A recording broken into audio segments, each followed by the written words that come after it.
semuanya punya dalil masing-masing. Tapi yang perlu saya kasih tahu, kalau saya secara pribadi, khitbah dulu baru ta'aruf.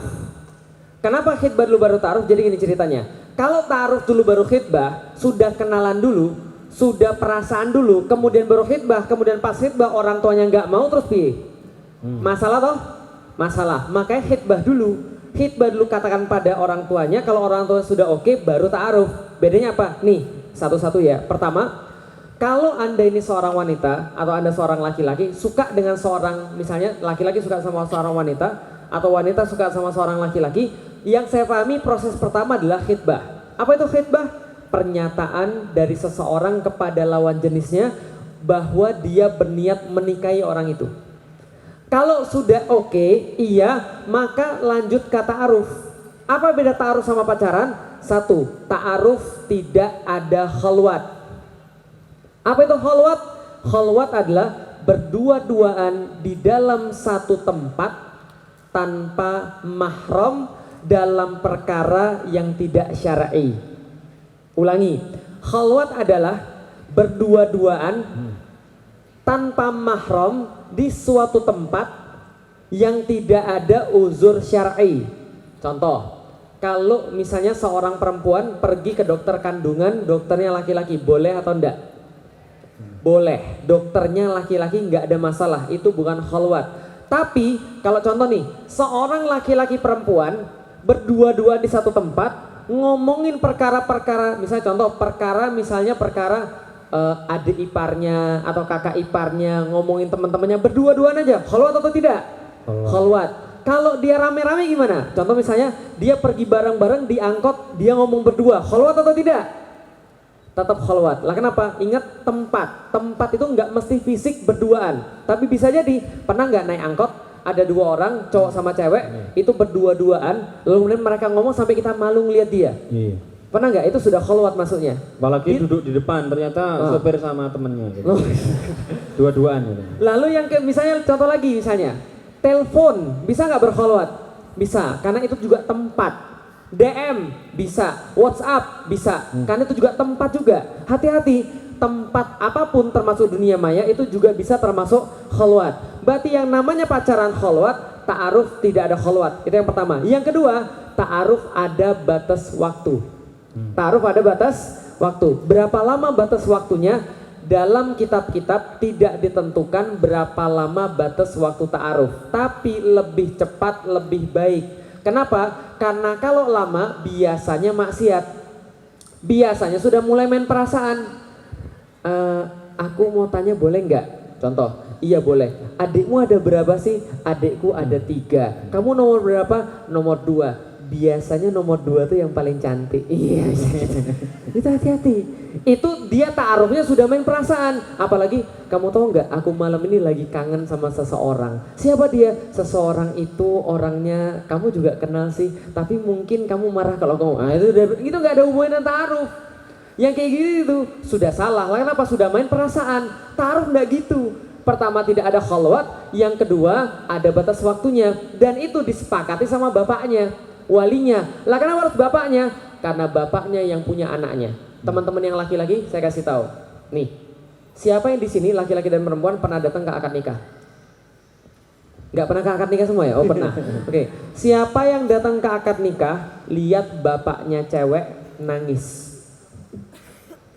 Siapa yang nggak pernah lihat bapaknya cewek nangis? Atau ada nggak yang pernah lihat bapaknya cewek nggak nangis? 1, 2, 3. Tapi rata-rata nangis atau tidak? Nangis. Kenapa nangis? Padahal laki-laki itu kan nggak bisa nangis kan biasanya kan ya. Laki-laki yang jantan kan biasanya kan ya. Kenapa dia nangis? Tahu kenapa dia nangis? Mau saya kasih tahu? Nih, saya kemarin menghadiri akad nikahnya Mas Jamil Azaini. Kenal? Kenal ya? Dia lagi menikahkan anak perempuan yang pertama, namanya Mbak Nadira. Saya diminta jadi saksi perempuan. Ketika saya jadi saksi perempuan, itu sepanjang akad nikah itu saya tuh nangis luar biasa. Nangis terus. Lah kenapa? Karena saya tuh ingat anak saya di rumah. Lah kenapa? Saya kepikir gimana kalau seandainya anak saya nikah. Saya paham betul. Dari awal saya bilang, Mas, aku tahu perasaanmu kayak gimana. Dia nangis, saya nangis. Karena kita sama-sama laki-laki tahu persis perasaan kita. Gimana kalau kita punya anak perempuan? Anak perempuan saya yang pertama namanya Alila. Makanya nama usaha istri saya hijab Alila, promosi. Gitu ya. Nama anak saya Alila. Nah, nama anak saya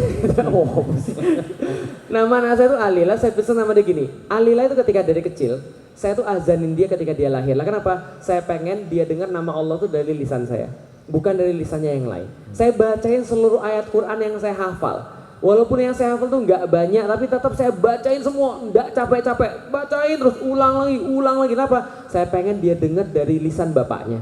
Ketika dia mulai gede, saya ajarin dia nyebut nama Allah, Abi, Umi dari lisan saya. Ajaran Fatihahnya tuh dari lisan saya. Saya kasih dia makan yang paling baik yang saya mampu. Dulu gaji saya 2,5 juta per bulan aja, saya beliin dia susu 700.000 4 kaleng teman-teman sekalian. Lalu kenapa? Nggak apa-apa, yang untuk demi anak itu yang paling bagus. Kita nggak punya uang nggak apa-apa, saya berikan dia yang paling bagus. Saya kawal dia kalau dia lagi sulit. Saya selesaikan masalah, saya bimbing dia. Pas dia masuk sekolah pertama kali SD, saya bilang sama dia, Alila, nanti kalau ada cowok, jangan main sama cowok. Abi nggak ridho. Kamu tau nggak, cowok tuh semua modus semuanya.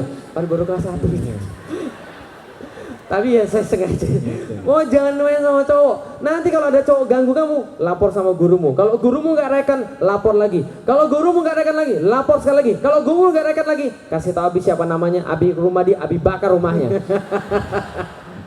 Enggak, saya guyonan, tapi cuma saya pengen tahu bahwa bapaknya rela melawan apa saja buat dia. Paham nggak teman sekalian? Saya ajak dia pergi, Alila ikut Abi yuk seharian. Umimu gak usah ikut, adik-adik gak usah ikut, ibu ikut Abi. Ngapain Bi? Lihat abimu ngapain. Lihat abimu kalau ngisi kayak apa. Lihat kerjaan abimu tuh apa. Kamu baca buku-buku Abi. Kamu harus tahu abimu tuh kayak apa. Apa yang Abi perjuangkan, kamu harus tahu semuanya. Semua yang pada dia saya berikan yang terbaik. Kebayang nggak sih?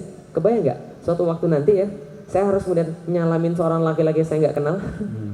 Karena dia juga nggak kenal, karena dia nggak pacaran, ya. Tapi saya harus kemudian memberikan dia kesempatan seperti sebagaimana Allah dulu memberikan saya kesempatan untuk mengambil anak orang. Yang saya kepikiran di kepala tahu nggak apa? Kepikiran saya adalah, ya Allah ini anak saya Alila itu sudah saya kasih makan yang terbaik, saya kasih kawal yang terbaik, bimbingan yang terbaik, semua yang terbaik. Yang dalam pikiran saya adalah, ini anak depan saya ini, yang laki-laki ini, bisa nggak dia melakukan minimal sama kayak saya? Minimal ngasih dia makan yang sama kayak saya kasih makan, bimbing dia, nggak main gampar, nggak kemudian menghinakan dia, menghormati dia sebagai seorang perempuan. Bisa nggak laki-laki ini melakukan seperti saya? Atau jangan-jangan saya menyerang pada orang yang salah? Paham nggak? Karena itulah seorang laki-laki nangis. Jadi kalau seandainya ada seorang laki-laki suka sama seorang wanita, dia cuma berani datengin perempuan itu saja, tapi tidak bapaknya, mohon maaf, laki-laki kayak itu banci. Paham ya? Ya, itu bukan laki-laki, itu banci. Bukan laki-laki ya. Laki-laki. Karena dia pengecut, gitu loh. Lah kenapa? Yang punya kan saya. Bisa dipahami ya teman sekalian? Lah saya memberikan yang terbaik pada dia. Lah kalau mau ya datengin saya dong. Lah kalau yang punya rumah saya, masa dia mau ke rumahnya tapi nongkrongnya di situ gitu loh. Lah yang punya rumah kan saya. Paham gak teman sekalian? Itulah gunanya wali. Maka kalau Anda sudah punya seorang calon, ajukan ke bapaknya fit and proper test. Paham ya? Jadi kalau ada seorang laki-laki modus, kasih aja nomor telepon bapaknya. Ini nomor telepon bapak saya, silakan telepon bapak saya. Lah kenapa? Seorang bapak bertanggung jawab betul sama anak perempuannya. Lu kalau sama anak laki-laki gimana? Ya sayang juga, tapi nggak sesayang sama anak perempuan. Lah kenapa? Anak laki-laki kalau pergi bisa pulang sendiri kok. Kalau sendok malah pergi nggak bisa pulang sendiri. Nah itu baik. Nah artinya apa? Artinya teman-teman harus tahu. Ini makna pernikahan. Persiapan tuh seperti itu. Nah artinya kalau teman-teman ngelihat kondisi seperti itu, harusnya teman-teman tahu bahwa yang pertama kali harus ditanamkan adalah agama. Karena nggak ada kebaikan kalau nggak ada agama. Saya tambahin, suatu waktu ada yang tanya pada saya, Sat, boleh nggak menikah sama orang non muslim? Boleh nggak menikah sama orang non muslim?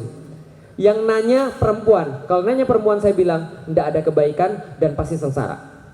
Kalau yang nanya laki-laki, saya bilang, antum serius nggak sih nikah? Lah kenapa? Karena kalau dia serius nikah, kalau benar karena Allah, orang yang sama-sama muslim nikah aja itu belum tentu beres, apalagi sama yang non muslim. Tapi kan boleh dalam agama Ustaz, seorang laki-laki nikah sama seorang perempuan ahli kitab, boleh.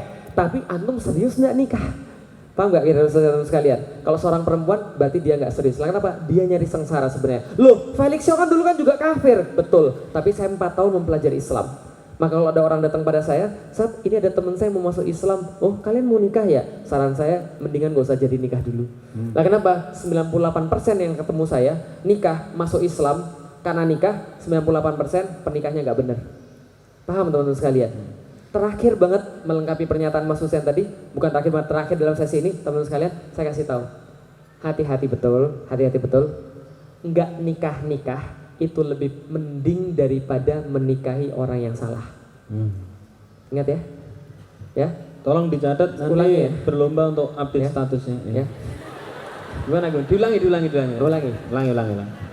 Enggak nikah-nikah itu lebih mending daripada menikahi orang yang salah. Menikahi orang yang salah itu kesengsaraannya lebih besar daripada enggak nikah-nikah. Dan ingat baik-baik, bagi orang yang karena Allah, status itu nggak ada masalah. Betul. Lah kenapa? Tujuan kita apa sih? Tujuan kita Allah bukan? Allah kasih 4 jenis perempuan bagi Anda mau pilih fase mana saja.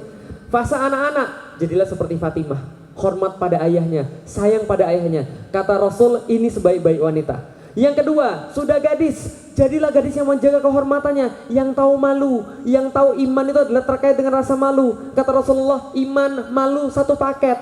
Kalau hilang malu, hilang iman. Kalau hilang iman, hilang malu. Gitu kan ya? Bagaimana seorang perempuan yang diceritakan dalam kisah Nabi Musa itu loh. 2 orang yang dibantu Nabi Musa balik lagi ke bapaknya, salah satu diutus lagi untuk memanggil Nabi Musa. Apa yang Allah katakan di situ? Tamshi ala istihya. Dia jalan dengan malu-malu. Malu-malu itu apa? Kalau kata Umar bin Khattab, dia tutup kemudian mulutnya satu dengan kerah bajunya. Kayak zaman sekarang ya, kalau orang Jawa itu kan kira-kira ada etikanya ya. Kalau orang Jawa, ini kan kita di Jawa kan ya. Tahu orang Jawa zaman dulu ada etikanya kan? Dek, bapak ada tamu, sajiin minum. Ada etikanya? Ada. Ada. Harus bawa nampannya. Gini. Nah, gini. Bawa nampan. Dek, bapak ada tamu.